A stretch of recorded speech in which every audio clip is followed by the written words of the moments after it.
सीताराम, मैं बीना शर्मा, न्यूमरोलॉजिस्ट। नवरात्रि के 90 दिन, अब की बार नवरात्रि 10 दिन के हैं, तो आपको देवी कन्याओं का पूजन वो 10वें दिन ही करना है। तो नवरात्रि के 9 दिन के पश्चात 10वें दिन अगर आप कन्याओं का पूजन करना चाहते हो तो आपको जरूर पूजन करना चाहिए।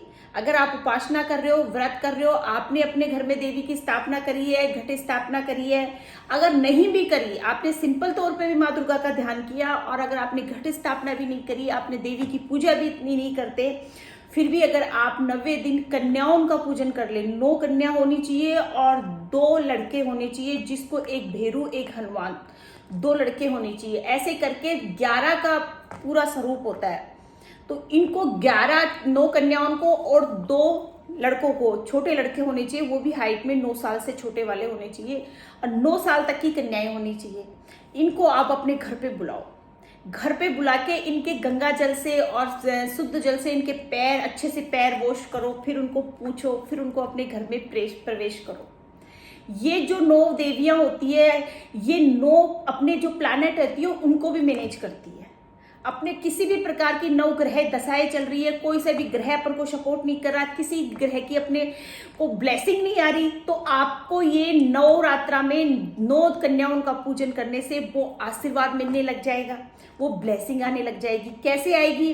अगर आपने पैर धोए कन्याओं के, पैर धो के उनको, अगर आपने पैरों को उनके स्पर्श करके उनको प्रणाम किया और पैर को धोए, तो वो आपका चंद्रमा बैलेंस हो जाएगा। आपने कन्याओं के सिर माथे तिलक लगाया, मोली बांधी, उनके लाल टीका लगा के हाथ में मोली बांधते हैं, अपन पूजा करते हैं कन्याओं की, तो मंगल ग्रह बैलेंस हो जाता है। अगर आप हलवा पूड़ी खिलाते हो तो हलवा कारक होता है सूर्य का, तो आपका सूर्य स्ट्रॉन्ग हो जाता है। कन्याओं को हलवा पूड़ी जरूर खिलाइए, इससे उनका आपका सूर्य अच्छा हो जाएगा और अच्छी आपकी ब्लेसिंग आएगी। और तत्पश्चात जो अपन हरियाली बोते हैं, जो बोते हैं, वो आपको कन्याओं के हाथ में जरूर देने हैं। हरियाली जो कारक हो गया अपने बुध का, तो अब इस प्रकार से सारे ग्रह अपने मैनेज हो जाते हैं। काले चने अपन भोग में कन्याओं को खिलाते हैं, वो अपना शनि बैलेंस करते हैं। कन्याओं को गिफ्ट के तौर पे अपन श्रृंगार सामग्री देते हैं, जैसे अपन ने उनको गिफ्ट आइटम में क्लिप्स देते हैं, फैंसी बैग्स वगैरह देते हैं, चूड़ियां देते हैं। ये जो भी श्रृंगार के आइटम होते हैं, ये अपना शुक्र होता है। तो अपना शुक्र ग्रह बैलेंस करने के लिए आपको कन्याओं को श्रृंगार के आइटम जरूर देने हैं। और लाल कलर का गिफ्ट इस बार कन्याओं को विशेष तौर पे आपको देना है। आप लाल पर्स दे सकते हो, लाल चूड़ियां दे सकते हो, लाल चूनर उनको उड़ा सकते हो, कोई भी आप लाल चीज जरूर कन्याओं को दे के भेजिए। और कन्याओं का पूजन इतने भक्ति भाव से करें, इतनी श्रद्धा से करें, उनके चरणों पे कह दो ना अपनी नाक रगड़ दो, तो माता बहुत प्रसन्न होएगी। अगर आप इस प्रकार से कन्याओं का पूजन करोगे, ऐसे नहीं कन्या आ रही है, खा रही है, जा रही है, नहीं, पूरे भक्ति भाव से आपको वही स्वरूप देखना है कि आपने 9 दिन तक माँ को किस हिसाब से ध्याया है, किस हिसाब से माँ की पूजा करी है, किस हिसाब से माँ को आपने साधा है, तो वो स्वरूप आपके घर में माँ का आया है 9 कन्याओं के रूप में। तो आपको उसी हिसाब से उनकी पूजा अर्चना करनी चाहिए, उनको गिफ्ट देने चाहिए।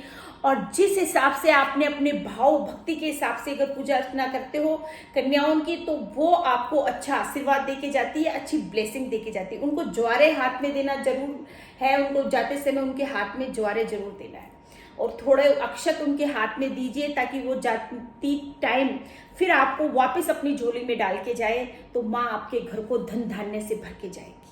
कीजिएगा मंगल के इस साल में कन्या पूजन विशेष तौर से जरूर कीजिएगा। किसी भी हिसाब से अगर आपने घट स्थापना कर रखी है, नवमी की आपने स्थापना कर रखी है, तो भी कीजिए। अगर आपने नहीं भी कर रखी है, तो माँ भगवती को लास्ट यानी नवमी के दिन आपने विशेष तौर से कन्या पूजन जरूर करना चाहिए। अगर आप अष्टमी को भी पूजते हो, तो भी आपको नवमी पे कन्याओं का आशीर्वाद लेना बहुत जरूरी है, क्योंकि पूर्णता जाके नवमी पे होती है। अष्टमी पे माँ दुर्गा का स्वरूप बढ़ता है और नवमी पे जाके माँ पूर्ण रूप ले लेती है। तो नवमी के दिन की गई कन्याओं का आशीर्वाद, उनका स्वरूप बहुत ही अच्छा होता है। अष्टमी की पूजा अगर आपके घर में होती है, आपका कल्चर है, आपका रीति रिवाज है, तो कीजिए, कोई दिक्कत नहीं है। लेकिन नवमी की पूजा करना भी आपके लिए उतना ही जरूरी है जितना आपने अष्टमी की है, क्योंकि पूर्णता नवरात्रों की नवमी से ही होती है।